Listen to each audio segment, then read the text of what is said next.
Bale po testing natin to. Bale ito siya, di ko alam talagang paano gawin, pero ganito po siya ha.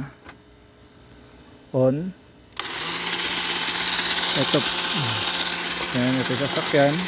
Punta dito. Yan, pipili kaya ng floor. Third floor.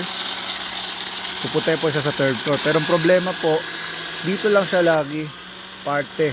Dito sa baba, dito sa right side. Ano yun? Yan, dito lang yung sa part. Lagi. Yung baba. Yan. Then nag-stack up po siya.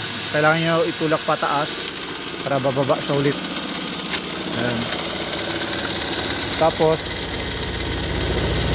pause ko muna po ha. Okay, balik. Then kung kukunin nyo po, yan po, third floor. Pindutin nyo to. Pupunta po siya sa third floor.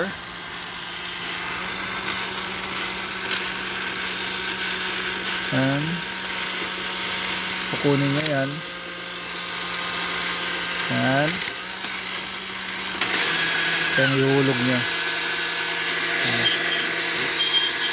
Yan, balik nyo. Working naman po siya, pero di ko alam talaga paano. Meron po lang siya position dito. Yan. Kale, may discoloration na rin po siya, pati no battery cover po. Thank you.